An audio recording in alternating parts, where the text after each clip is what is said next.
Welcome back to Energetically You. I'm Megan Swan, your host and the founder of Megan Swan Wellness. I'm a wellness mindset coach and consultant. I am so passionate about helping women in particular optimize their wellness so that they make more informed decisions.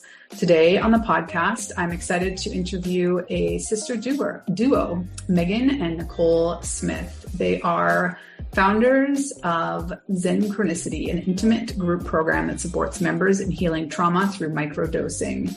They're experts in the studies of shifting neuroplasticity, balancing one's masculine and feminine energies, utilizing meditation to calm the nervous system, reprogramming traumas through plant medicine, and the TFAR theory of mindfulness.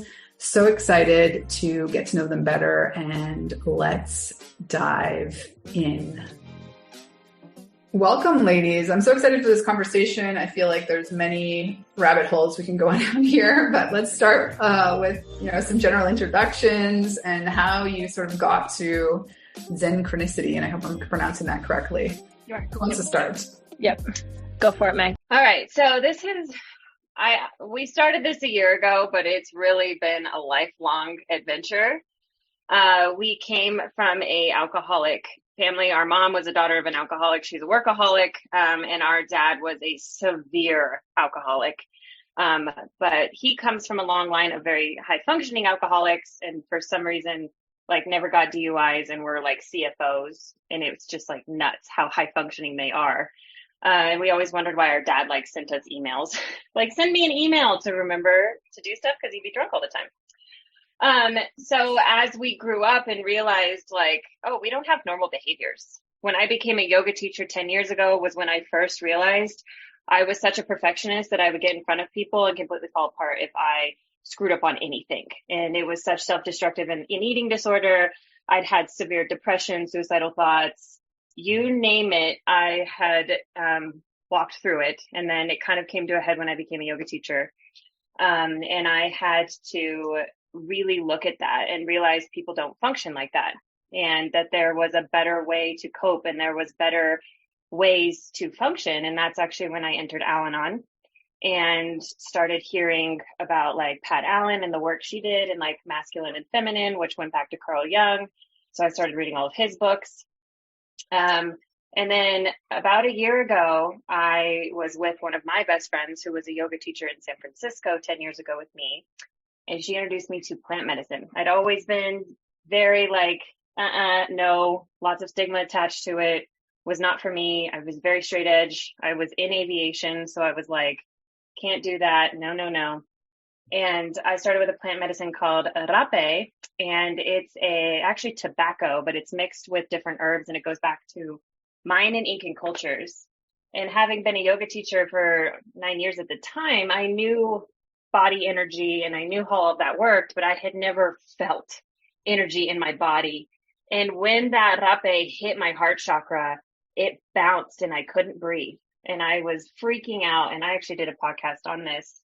We have a podcast too. So if you guys want to hear that story of walking through that, it was very, very intense. And I realized how broken my body was. I was wow, this isn't just a mental thing. It's body, mind, and spirit. I'm missing something.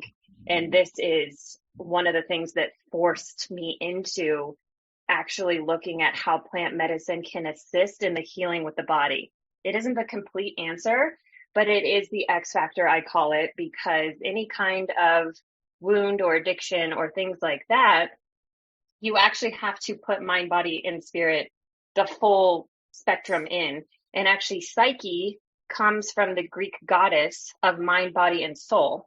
Her name was Psyche. Psychology is named after her, but she was the Greek goddess of soul.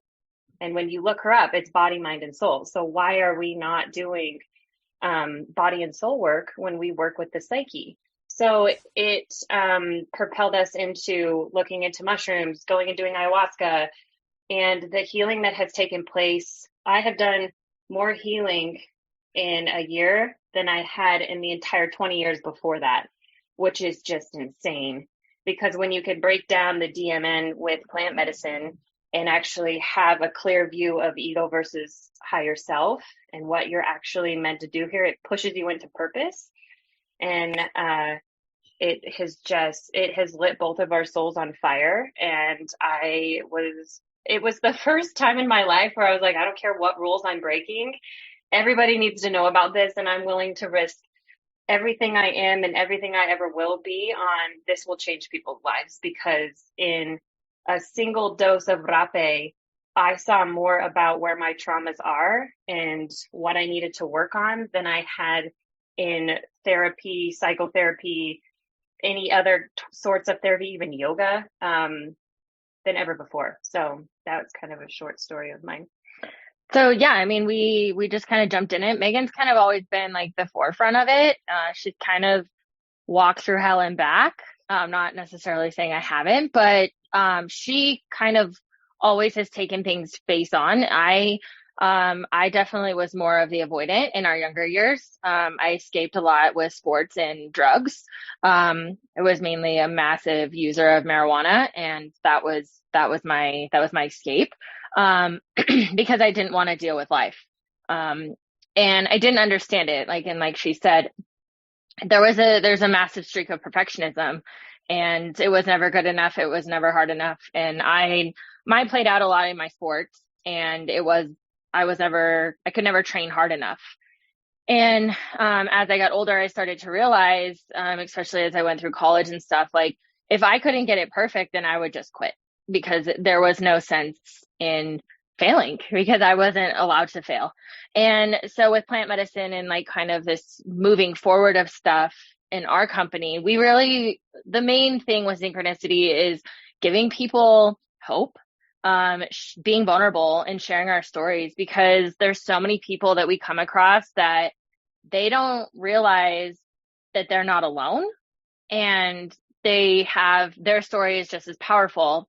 And, that's really the goal, and why we started this is because we have so much to offer other people in the story that we hold. Well, everybody does. Yeah. Like, you don't realize, no matter how detrimental your story is, that when you transmute darkness or shadow or trauma into light, that you're actually transmuting the very thing that we came here to do.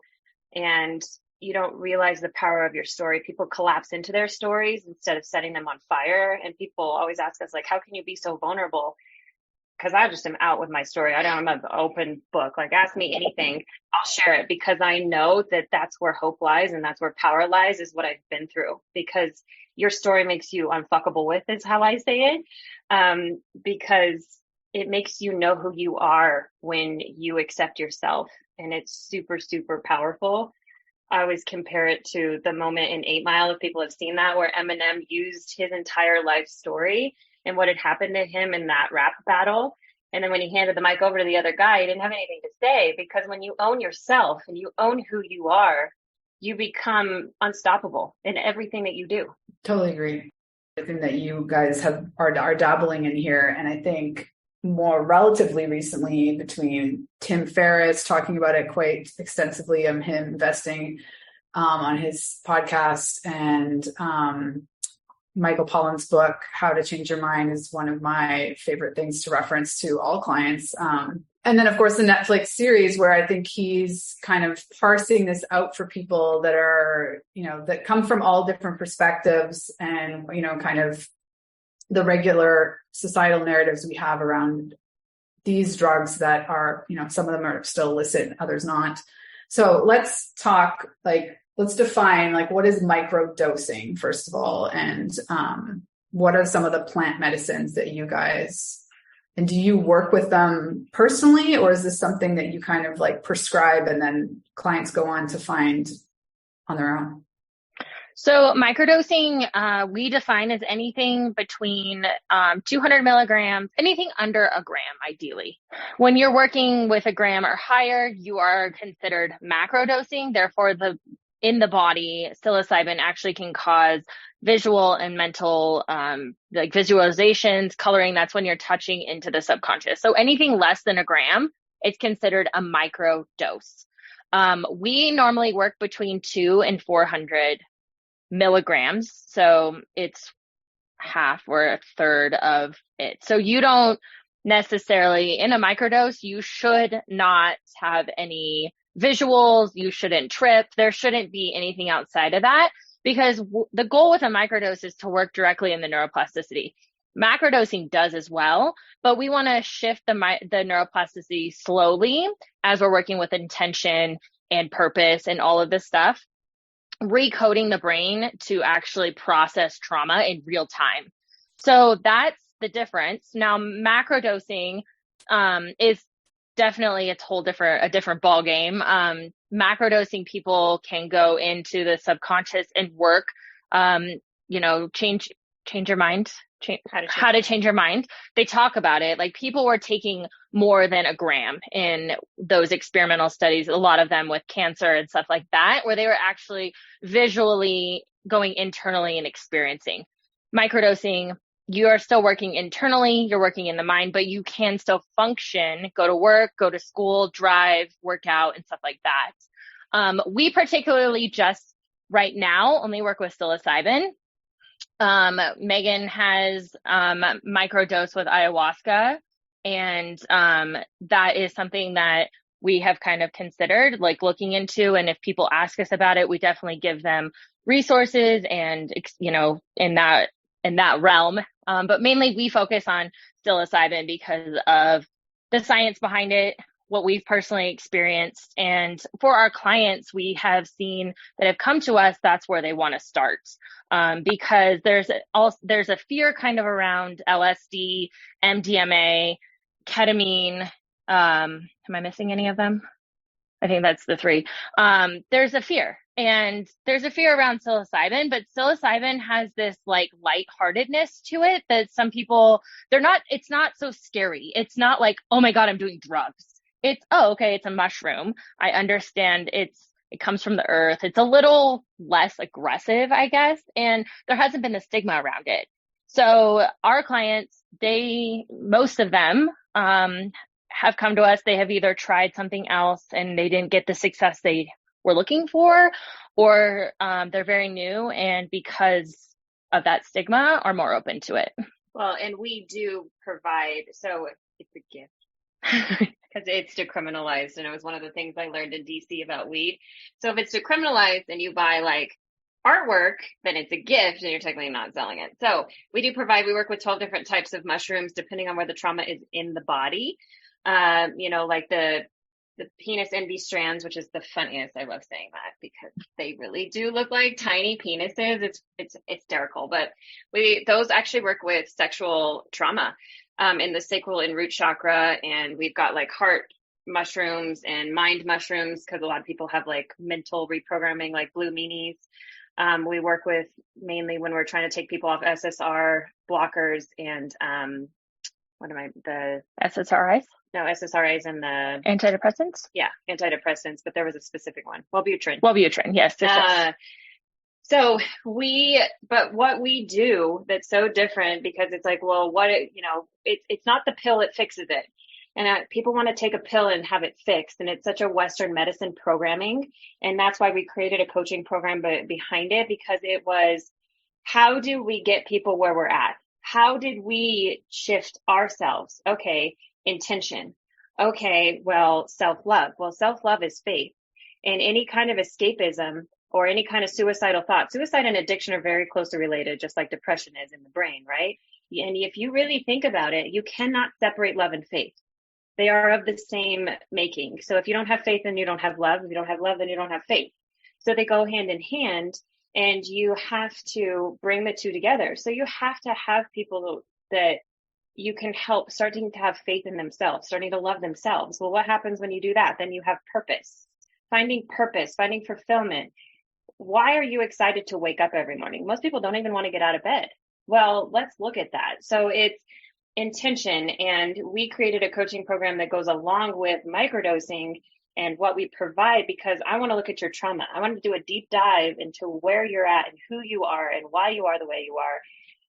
Traumas lie in the masculine and the feminine. And this is Carl Jung's theory. And Carl Jung was different from Sigmund Freud in that theory of masculine and feminine energies, yin and yang, right? and also spiritual. He believed in a power greater than yourself and this mass consciousness. So you have to realize how connected we are to other people. And the one thing that I started questioning was, why do some addicts stay sober and why do others not? And the epiphany that I had was this: our father has been able to stay sober for 9 years, not because of AA. It's because he died and saw the light. Well, how do you recreate that, right? Because you can't just be like, okay, we'll die and then bring somebody back. This is why LSD, magic mushrooms, ayahuasca cure addiction, because you realize you cannot separate yourself from spirit when you're in the other dimensions using these. So you essentially see the light. It recreates. Everyone that sees the light that is an addict that I have talked to or my dad has talked to has stayed sober. And I'm an astrologist also. And when I see addiction in a chart, the negative frequency is addiction. The highest frequency is spirit. These people that have serious addictive behaviors actually have one of the closest connections into God, but they use this escapism because it's society not really allowing your understanding of a power greater than yourself to be a part of everybody's life. We've turned so much to materialism and worshiping kind of material instead of soul, spirit, like service, purpose. And so we do an overhaul of everything that you are. Again, mind, body, and spirit is where it lies. When you work in all three and you combine the three, that's what's actually healing the body. The psilocybin or any microdosing that you're using breaks down the DMN, which is the default mode network, because addiction is programming. It's a coping mechanism. If you can break that, then you can reprogram the body in 3 months. It's absolutely like, it makes sense when you really think about it. Because that's what I mean, my brain just recognizes patterns, right? So I'll sit and think about things until it makes sense. And I'm like, oh, that's the patterning.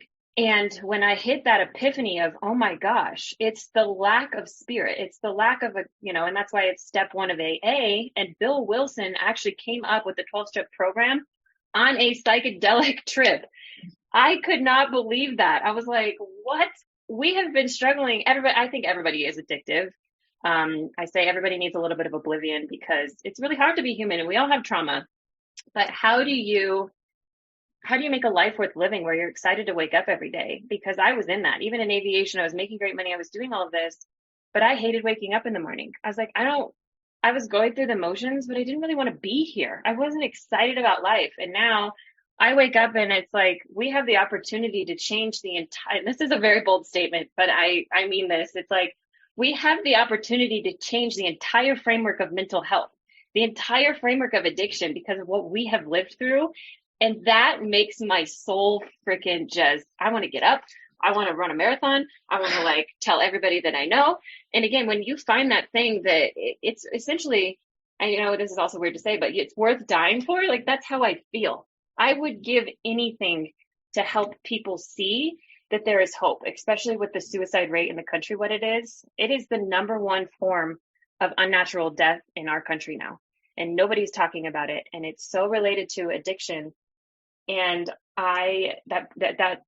when I actually found that out yesterday, because I was doing a project for the company, a slideshow, it messed with my soul. I was like, how are people in such a hopeless state that their only answer is to leave? We have to do something about this. This cannot be. This cannot. It's soul shattering. It really, really is.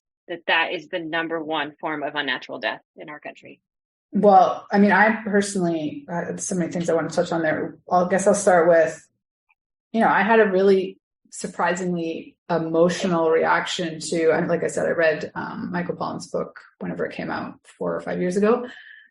And then, I was really excited to watch the series more because, this message is much more widely going to be heard. And, the MDMA episode, my reaction was just this deep sadness and regret that because instinctively in my early 20s, I basically stopped drinking and went to raves, right? I'm not saying that was necessarily the entire answer to my journey either, but because there were these very deep-seated narratives in society about what's accepted and what's not, like I very essentially just gravitated back to alcoholism because that was socially acceptable.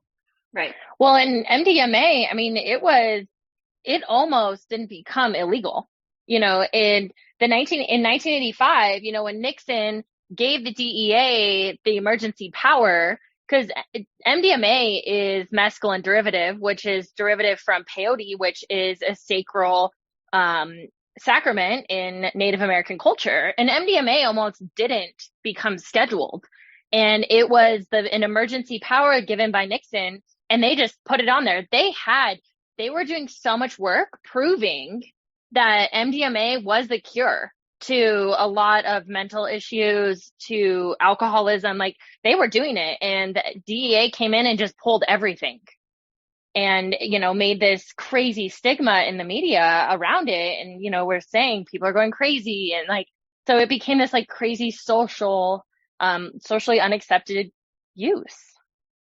Yeah. Well, and I think part of the, all of these topics are so nuanced. So when we're always coming at it from what a government is saying or what society has accepted over X amount of decades, and even I, in the pandemic, really got to know the vastness of the sobriety community, specifically in Instagram, and there's very entrenched camps in a lot of these scenarios. And I think, okay, but in terms of alcohol, I particularly like talking to women who would never even consider themselves to have a problem. Let's just have a conversation about how this can, or is it harming me, but is it benefiting you? And maybe from that different lens. And so talking about microdosing, I don't know, I just feel I guess my direct question, first of all, is how do you talk to somebody who's coming from this position? Well, no, I'm an addict, I'm in recovery. That's crossing the line. So how could I possibly consider this? Well, it's what's called TFAR.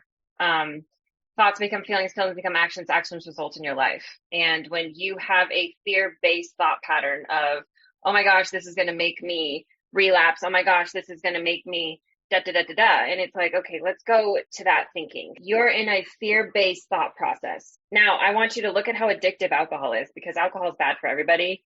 And to answer your question, I'm also a holistic nutritionist, and it kills your liver. I don't believe anybody should drink, really, ever. The only thing that we drink is red wine every once in a while, and it's usually, tequila over in Mexico, but yes. For the most part, we don't drink either. And if we do, it's European because it doesn't have the sulfates or anything in it. But alcohol, just going out and drinking, I cannot, because it's also such a low vibrational drug. I want it is, if anything should be illegal, it should be alcohol. But then, so going back to my other, psilocybin or any kind of hallucinogenic is non-addictive. So if you're worried about your addictive behaviors being triggered, it is non-addictive. It doesn't have anything to do with addiction. It plugs into the neuroreceptors in your brain and it reprograms neuroplasticity. So it's no different than taking something like a probiotic or something for your brain. So we mainly teach, and it's a huge part of our course, is TFAR. Thoughts become feelings, feelings become actions, actions result in your life. If you understand how powerful a thought is, you have a choice every time you think, right? You can't help circumstance. Circumstance happens to everybody, but you can control what you think of those circumstances. And I can go down the line of, this is going to make me relapse, this is going to da, right? You follow that narrative, then that becomes your reality. Or you follow the narrative of, this is non-addictive. This will help me expand my mind, body, and spirit. This will help me see myself in a new light, other people in a new life. It will help me understand why I'm here, what I'm doing here. And I am looking with intention to make this be something that expands self instead of collapses self. And that's an expectation. Expectations are always made in fear. Expectations are scarcity mindset. Expectations are fear mindset. Abundance, love, intention is all expansive mindset. And when you're working in the DMN and you can shift how your thought patterns work, you're changing your entire life. Even if you're in a car accident, break your leg, or something terrible happens, you can find the positive part of that, and it becomes a beautiful way of reframing every aspect of your life, because addiction, fear, negativity all follow the fear-based mindset, because it's shame. Addiction is shame. Addiction is fear. And if you choose to start being in abundance and being in highest self frequency, that can't actually exist in the same framework. So I start to tell people, you have to reframe your thoughts. When you have addictive thoughts, it's a patterning that you took on as a child. So microdosing is going to help you, or going down and doing ayahuasca or whatever it is, right? Or taking MDMA. MDMA is a heart opener. It's a beautiful, beautiful. I wish it was more mainstream. If I could get a hold of it, I'd use it a lot more. Mushrooms are just easier to get a hold of at this point, but I love MDMA. I think it's one of the most powerful heart openers. And I think every single person that we work with has heart chakra trauma, because heart chakra and heart are what alchemize the rest of the chakras. So it's super important, but it's the mind, but it's the body responding to those fears. And this is how addiction has become so prevalent in our society, is because we're taught to live in fear-based thinking. And this is why during COVID and everything, the addiction, alcohol, antidepressants went up 83% in usage. That's an astounding rate. But that's because when you're in a fear-based mindset, you fall into the same vibration, and that's alcohol, that's addiction, that's escapism, versus higher frequency, which is mushrooms, ayahuasca. These things are so expansive, but they're non-addictive. But we talk to people all the time that have a lot of fear around this. And I've talked a lot over the edge, and they take it and they're like, I'm actually so glad you talked me into that. And I tell them, and actually our dad's one of them, he still will not try mushrooms. And I'm like, you have to get out of this mindset. And it's not who you are. A lot of it too is, we were having this conversation with my dad. It's old AA. It's really old AA. It's true. And it's actually, I was having a conversation with him about it, because he's like, no, like if I try mushrooms, my sobriety's over. Like, that's it. And I was like, well, but it's not. Like, and he's like, no, but it is. According to his sponsor, according to his lineage of AA. And, and I can see both sides, right? Because I can understand the very, I almost want to call it like a fraternity based boys club. I personally think one of the most powerful things about AA is the community, right? Yes, and so it's tapping into the not being accepted into the community when you make XYZ choice again, right? Exactly. Right. And that's where, and he was telling me that the old way of AA is one way. And then there's this new generation that we're starting to see come up of these Narcotics Anonymous. They're starting to kind of push the boundaries of wait a second, this isn't going to break my sobriety. This is going to help me. And so like Megan was saying, right, as we change and move forward in the thinking of what it is, it's changing the entire way we're looking at them. We're looking at addiction differently. We're looking at plant medicine differently. We're taking this old way of thinking and we're making it into a new version of, okay, we might be stepping out of the box. We may be pushing boundaries. You may not think that I'm sober now because I'm choosing this path, but people are owning it. And I think that is one beautiful thing about this new age of plant medicine, is that it's giving people the power to own it and to be like, hey, I'm using psilocybin to work through my trauma, through my whatever it is that got me into these rooms to begin with.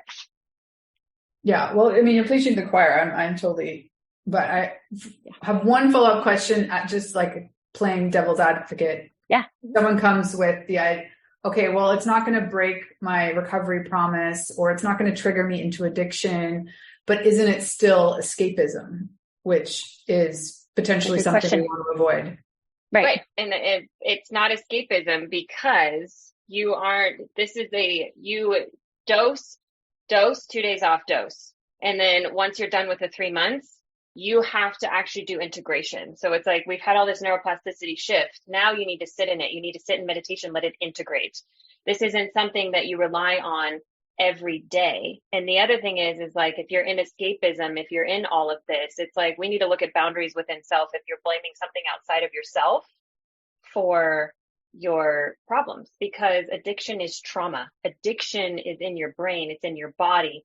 We need to alleviate what's inside so that you stop blaming something that's outside of you for your problems with coping. So when people say, yeah, it's just another form of escapism, I do believe it can be. Yes, but absolutely. That's why we put a program behind it of saying, these are the tools that you need to put into your life so that you don't need us and you don't need it anymore. This is a complete reframing of mind, body, and soul so that you're not in your escapism personality trait anymore. You're in your highest self purpose. Again, we have to reprogram that escapist nature of going into the low vibration and not going into the higher. And that's why we always tell people, like, I really encourage people using coaches or people that have been through what they've been through. Just like in AA, you have a sponsor, you have a coach that helps guide you and forces you to step in, because the biggest problem with addiction is actually victimhood. And I have a serious problem with victimhood. And what happens in addiction is the fact that people are, it's like my feelings. It's like psychotherapy and therapists, right? It's like they actually validate people all the time in their victimhood because they don't want to lose a client. I'm not going to do that. And I tell people, I'm like, you better be ready to work when you come into my room, because I'm sorry, but I don't give an F about your feelings. There's nothing I can do about your feelings, and I'm not going to validate them. I will teach you how to reframe them so that you don't go down those emotional, like, freak out paths, that you can actually go, okay, I'm feeling this. I'm going to let myself feel this, accept it. And then, okay, how am I going to grow from this? Because it's a choice. But there's nothing I can do about feelings. And people are like, oh my God, I've had people quit and just be like, you're the meanest person I've ever met. And I'm like, no, I'm the most honest, and I'm here to actually make you accountable, because you don't want to be accountable for your life. Who is going to be responsible for your life if you're not? I mean, I can't believe the way, but I used to be like that too. I was like, oh my God, my dad's an alcoholic and I'm anorexic and, my life is terrible. And then one of my yoga mentors was just like, oh, poor Megan, she had this life and da-da-da-da-da. Who do you think is going to fix that, Megan? And I was like, she's like, you're going to take drugs? You're going to kill yourself? Or are you going to step in and actually become the woman that I know you can be? And I was like, holy, like, whoa.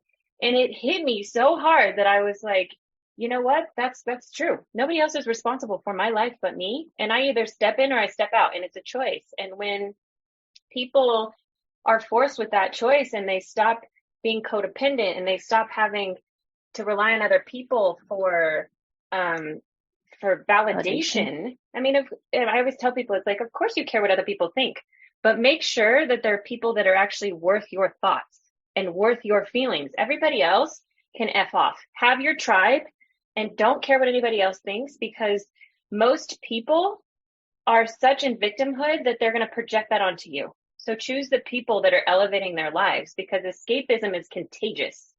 And if you have people that are accountable and not in escapism, then your vibration is going to rise. If you have people that are in escapism and don't want to take responsibility, then you're going to be in victimhood. And victimhood, I think, is the biggest pandemic in the world right now. As of today, people don't want to take responsibility. They don't want to step in. And people that are trying to force them to see, they're calling terrible names and saying horrible things about them. And I'm like, no, that's just accountability. And we're not in the frequency of that yet. And if you loved yourself, you would hold yourself accountable. It's no different than going to the gym every day or eating healthy, or those are choices that we make because we love ourselves and because we want to be our best selves. And I ate pie last night, like we all have. I say everybody needs a little bit of oblivion, but it's in moderation, because when you're in the vibration of love, escapism can't exist in the same frequency. Well, and I think too, with people, when people come and say, oh, well, I can use this to escape, you can use anything to escape, is what I normally come back with. Like, there's people that overuse the gym, they overeat, they drink, they drug, they do whatever, spend too much money, it can come in all forms, I definitely am guilty of I was a workaholic. I went from smoking a ton of weed to being excessively crazy obsessed with work. And then it was like, oh, okay, well, I don't have work right now because of COVID. So now I'm just going to online shop, because online shopping is great because it comes, instant gratification. But, it's so anonymous. Yeah. Right. But, Right. And so many people like will bring that up. And I ask them, okay, well, like, if you think psilocybin is addictive, look at the other things in your life that you could easily become addicted to. And as of today, there has been no overdoses on psilocybin. There's been no overdoses on anything that is plant-based, marijuana, LSD, everything, right? And so to me, that's my argument. And they've not proven, they have done many, many, many, many, many scientific studies on this, that psilocybin is non-addictive in the brain. We have proven it, and they've proven it with MDMA, they've proven it with LSD, they've proven it with all of these plant-based medicines. And with alcohol, if someone has a trigger and that's their coping mechanism, a lot of times it's past family, right? They have seen that this escapism is a pattern. Then we've proven it. We've scientifically proven that alcohol is addictive. And so to me, that's kind of an argument when people bring that up to me. They're like, oh my gosh. And I'm like, well, look at it this way. And you can get addicted to anything. You really can. Fair point. Yeah. Totally. So let's bring it back kind of full circle to the beginning of the conversation where you both painted the picture of having to mitigate perfectionism. Can you kind of connect that thread from being children of an alcoholic or a workaholic and where that comes from, that relationship? So I can remember, like, as a child, my dad was an alcoholic and my mother was the workaholic. So my mom, growing up, her body was never perfect. She was very constrictive on what she ate. Nothing was ever good enough. And my dad was the same way. I remember him being always like, well, the kitchen wasn't clean. Like, our chores were never good enough. There was never a threshold of like, good job. Like, you guys did a great job with this. I even remember like school. I mean, school was always like, especially in our younger years, before the escapism with both of them got really bad, we would sit down at the table and my dad would do math with us, and it would be like, he was really graceful about it, but it was never enough. And so that's, at least for me, and Megan can speak to her own, I never felt like there was a threshold of like, okay, you're doing a great job, or explaining to me like what the threshold was. And so in my mind, perfectionism became push harder, do harder, more. And there was never a point where more was like, there was a ceiling, right? And so my world became this like, I mean, I was an athlete, right? So if I wasn't in first place or I didn't have the best numbers, it was do more. If I came in second or third, like, yeah, great, I got a silver or bronze, but it wasn't first place. That in my mind, because of what I saw as a child, wasn't good enough. And so that's where my perfectionism really came in. And even last year, I went to Bikram yoga teacher training, a spinoff of Bikram. It was a 26 and 2 5-week program. And I was fully immersed, and we had to memorize dialogue, and I couldn't do it. I came to the point where I was a lot like Megan. I got up in front. I had to memorize. I knew it. Word for word. I had studied. I had practiced. And I got up in front of my class and I couldn't get words out. I was to the point where I was so upset with myself, sobbing with no words, that my teacher one of my mentors had to pull me aside and be like, what is this? What is going on? And it was this such deep-rooted perfectionism that if I couldn't get it perfect, then I didn't want to say anything. I couldn't even get the words out of my body. And I really looked at it and I was like, wow, this is with everything I do, if I can't have a flaw. And I started to really dig into that, especially after teacher training. And I was like, wow, I'm allowed to give myself grace. It doesn't have to be perfect every single time. You can always go back and edit it, right? Or you might not have a perfect day, but you can look at it and say, okay, it's the TFAR, right? It's looking at it, hey, I didn't do the best, but I can definitely tweak it for tomorrow and try my best tomorrow. It's never going to be perfect. Perfectionism is not possible. At least in my own, I have yet to find it. And I've honestly found I've stopped seeking it. And when I really dropped in and started accepting myself that I'm flawed, but I'm exactly the way my higher power made me, God, I have all of the tools. I don't need to be perfect. And I think that our society has really pushed perfectionism and like this idea of what you're supposed to be. You get on social media, you see celebrities with like flawless skin and perfect bodies. And it's really a sickness. It's really a form of addiction, to be honest. Well, it's for what I have watered it down to is control. Hmm. When you grow up in chaos and you never know what mood your dad's going to be in, what mood your mom's going to be in, you start to try to manipulate yourself so that there's not reaction in your home. And so for me, it was trying to control myself and that in that sense actually manipulate other people's emotions. And since I'm the only one that I can control, it came out being a severe eating disorder. It came out being a perfectionist because if I'm perfect, then I'm not going to trigger them, and then I won't have to deal with the aftermath. And then I would bottle my own emotions to the point where I actually like started like burning and cutting myself because I couldn't actually like push my emotions out without having a severe reaction. So then I started physically hurting myself because it felt like a release, but it was all about control. And so as I've started microdosing and doing plant medicine and realizing you start to turn over that control, that we really don't have the control, like control is actually an illusion. And that was the hardest thing for me to fathom was the fact that it's all an illusion. It's all how you're interacting with something and how you're projecting and how people are projecting onto you. And if you don't actually internalize other people's stuff, like I have very strict boundaries energetically now, where it's like, if you're having a bad day, like I'm then taking myself out of that if you're going to treat me in a certain way. And that's not control, it's boundaries. And what I had to learn and what, addiction and everything with escapism doesn't have is boundaries. Addiction cannot live where boundaries exist. And that's been the biggest lesson for me in my own addictive behaviors and my own issues, because eating disorders are addiction, burning and cutting is addiction, it's suicidal thoughts, it's all the same. But relinquishing that control and taking a second to be like, there's a power greater than myself. I am here for a reason. I know that I'm here for a reason. And during my ayahuasca ceremony, I had a big epiphany where it was actually talking about your body and your mind and who you are, because we're so much more than what I call these blood bags. Like what we are is blood bags, right? We look the way we do because it was divine design to do what you came here to do.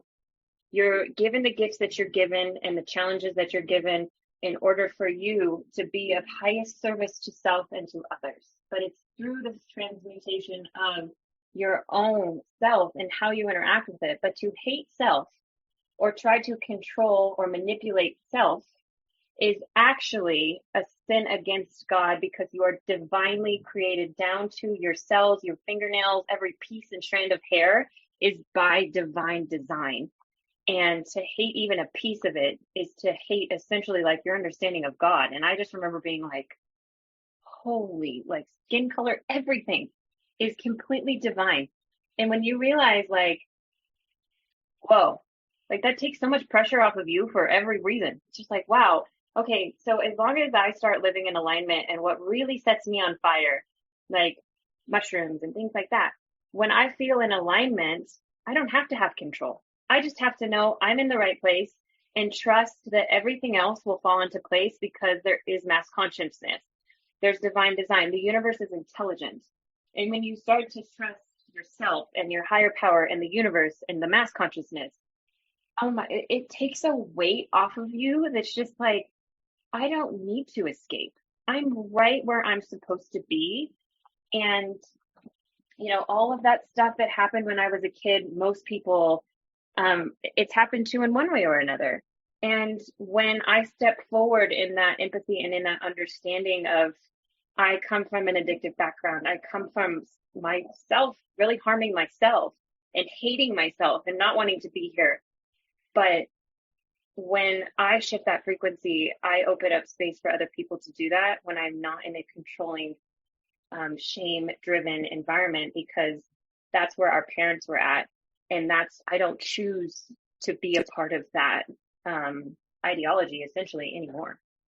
So, but mine was mainly just control issues. It was unbelievable, the perfection, and also just the selfishness that existed in that, because perfectionism and all of that, it was all about me. Oh my God, I'm not perfect. And it's like, well, you're a yoga teacher or you're a coach. It's not about you. It's about holding space for them. And it's about embodiment. Like if you embody something, you're going to inspire other people to embody themselves, because you're challenging them to rise to your frequency. And so I've learned a lot about just embodiment, because our parents copied their parents, and that's why they became addicts. They embodied addiction. And so when we shift out of an addictive embodiment and into, I am here to serve the highest good of mankind, then that embodiment then becomes contagious, just like every single, person before us. So that's our Dalmatian. Yeah. Well, I mean, I resonate with all that. I think, addiction is self-hatred, and we all grew up with that model. But then also I think I've done my own work that as a parent, like a really common coping strategy of not doing that doing the parenting or just doing you deflect.